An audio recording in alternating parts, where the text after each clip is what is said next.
listening to the Pool Envy Podcast. Code, compliance, craftsmanship, hosted by Jason Davies.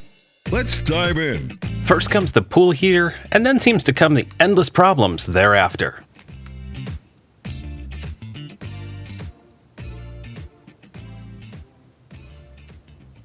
Everybody wants to keep their pool warm, but what it turns into is an endless battle of repair work, and the blame continues on for eternity, basically. Let's take a little look at why that happens and what we can do to avoid it. I promise you this should be an interesting episode, and we'll keep it interesting for all audiences.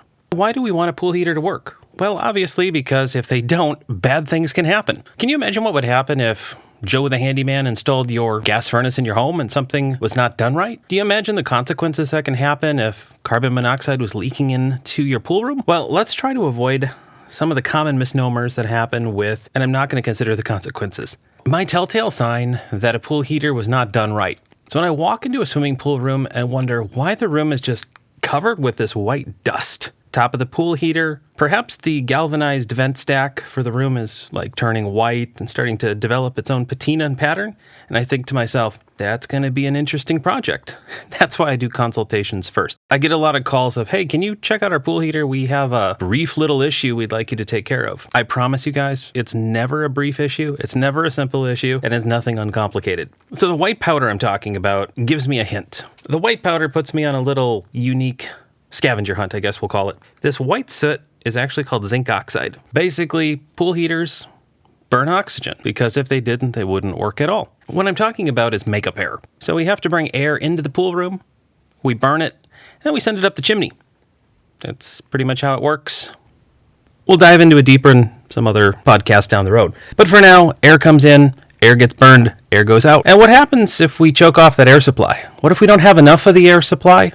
What if we don't have enough combustion air coming in? I'll tell you what happens. That white powder, that is your giveaway that something is going on in that pool room. And there's a million other ways you could look at it, but for simplicity's sake and me voicing this today, we're just going to call it the white powder is our dead giveaway that something is wrong. Pool rooms are often considered, I guess, the budget misnomer on pool projects. Commercial facilities especially, they're like coolers or locked up safes. Let's shove a bunch of equipment away far, far from civilization so that we can't hear the hum of the equipment. Let's cram a heater into the corner. Let's run venting 7,000 feet, which of course is an exaggeration because there's, 5,280 feet in a mile. But let's just say we're running a really long distance of piping.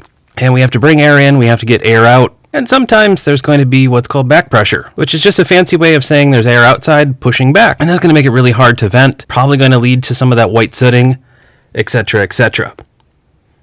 Bottom line with that, tight buildings don't make excitement for pool heater combustion. Air has to come in, air gets burned, air goes out.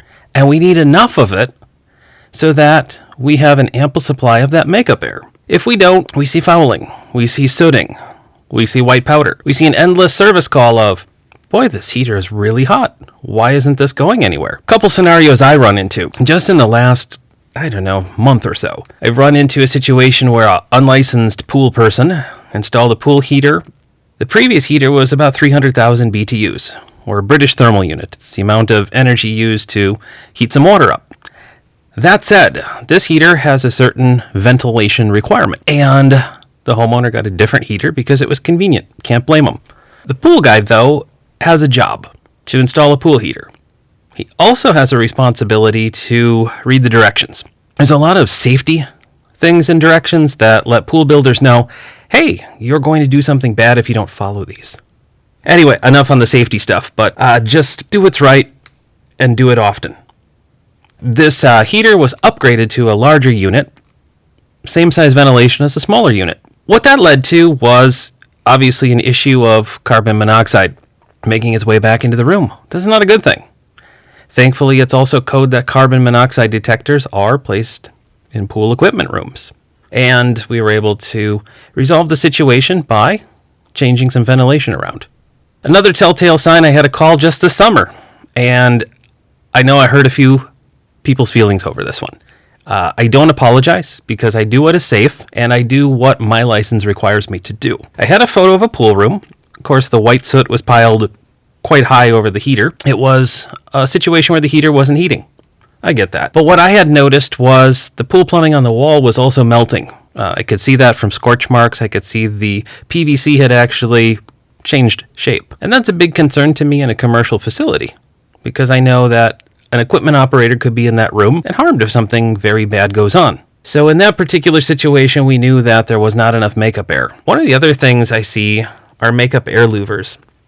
I like to think that a lot of people size these based on hopes and dreams without actual calculations. And then what happens often is the pool equipment room turns into a storage room. So people will stack containers and cabinets and bookshelves, and all of a sudden, what we thought we had for makeup air doesn't actually exist. And then my other scenario ran across just last week, actually. This was a pool heater that went up some galvanized piping, straight up. The issue with that, though, the previous pool builder had just put a patch over the piping because there was a rust spot from previous corrosion. So they just slapped a piece of metal over it, drove in some screws, and called it a day. And that was right up at the top of the ceiling, right by the roof, right by the spot where the combustible wood material was. And it was just a really, really bad situation. We ended up having to cut several big holes in the side of this room because there was no makeup air. More interesting, though, there was a fireplace vent that also ran through this room into the person's home. And what's troubling about that is the fleck we got from those pool builders. Oh, you're just going around scaring people. But, you know, I guess we are. Death can occur if you do something stupid. So there, be scared. Woo! Perfect for October, right? So in that particular instance, we added some ventilated louvers, brought in enough makeup air, and even with the fireplace running through there, all is well. Today's code breakdown. We follow NFPA 54, IFGC fuel and gas line, and IMC for combustion, air, and venting. Plus, we read the manufacturer's instructions, air in, air out, and the fuel supply has to agree. What do we mean by that, too? Always check for the right orifice on your appliance. If it's a gas heater, make sure it's hooked up to gas.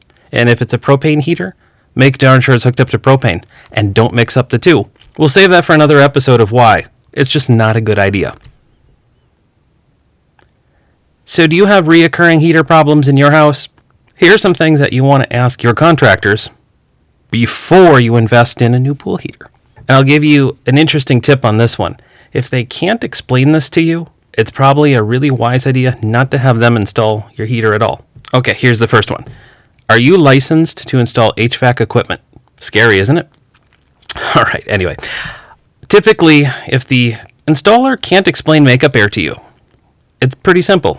You've learned it from this podcast. Air comes in, air gets burned, air goes out. If the person installing your pool heater doesn't know what makeup air is, or has never heard of it, or wants to question, why do we care about that? That's a sign they're probably not the most qualified individual to install that heater. Another thing to ask them is, hey, what's all this white powder on my existing heater? If you're changing one out, or if you have a service question, they should know the answer to that. Also, if you have a heater with repeated safety shutdowns, error codes, flame rollout fuses, you should ask your technician, why does this keep happening? What's going on? Typically, they'll be able to self-incriminate, or they may just simply be able to answer the question appropriately and say, because we don't have enough makeup air. And now it's your responsibility as the property owner and your duty of care to get that fixed. It's not something that can be avoided. In fact, I encourage technicians out there, get some red tags and put that on those appliances. If they're not safe, you're the last person to touch it, and likely you're going to be responsible if something bad happens. Not mentioning any major hotel brands out there, but over the last year, use the word Google, and gas appliance, and the word carbon monoxide, and unhappy guests, and the line is getting quite prolific. So the big takeaway that I want you guys to all think about in this week's episode on makeup air, which is a really thrilling topic if you think about it. People ask if I'm a blast at parties, and the reality is I'm not. I'd rather care about safety than a party. Air needs to come in, and in a lot of pool rooms, there might be new doors, there might be weather stripping added. These things are going to change the dynamics of the room that the equipment is in. So if someone seals up a room, caulks all the joints, make sure that little mice can't run into there, it's going to change the dynamics of the room. And this may dramatically affect the heating, or the heater, or the gas appliance. Proper combustion leaves a nice blue flame, and it's not going to have these yellow and orange peaks that are huge on a pool heater. When the things are burning properly, it's going to be a nice clean flame. When you're getting sooting, it's a sign that there's not enough air. So some interesting safety tips on that. Number one, don't walk into a pool room without a CO monitor on you. It's a quick insurance policy, especially when you're walking into somewhere sketchy that says, oh, we've been having a problem for a while. Now, what I also want you guys to think about is look at the bigger picture.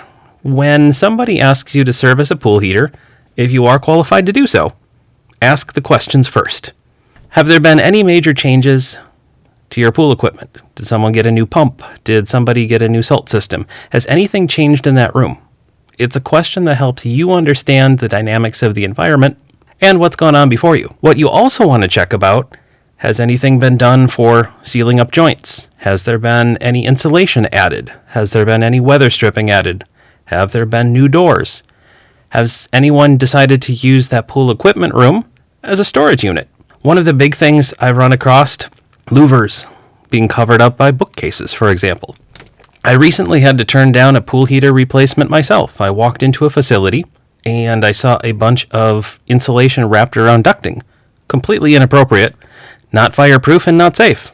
I also had to take a look at the way the heaters were structured compared to the venting, and I saw combined vents for those two heaters. It was a situation where let's get it done as soon as we can, but it was a situation where it could have turned very dangerous. Additionally, it was one of those tight little rooms with a bunch of other combustion appliances, and we know that it was going to be a big uphill battle to get things done correctly. Sometimes the client is very focused on they themselves and getting it done, and other times they're focused really on safety. But you have to remember, as the pool guy, no matter whether you are licensed or whether you're not, it's your responsibility to know what you're doing, and it's your responsibility to know how to do what you're doing with what you're doing. A lot of people are very tempted to say, oh, that's an awesome opportunity for me to earn $1,000.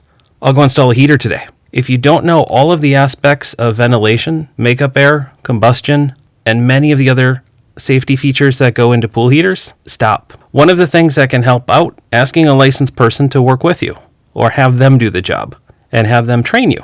If you're in an area where you're not qualified to do the work, don't do the work. It's that simple. All right, well, that concludes this week's episode. If you want to drop me a quick line to let us know how we did, you can find me at poolenvy.us. Next week's episode will follow. Have a little interesting story on makeup air continued, along with gas heaters and gas lines, and we'll go from there. Wish you all the best of week. Have a great one, guys. Thanks for listening to the Pool Envy Podcast, where licensed pool professionals speak up. Hosted by Jason Davies, licensed across Wisconsin, Florida, and Texas. For more insights, subscribe and join us next time.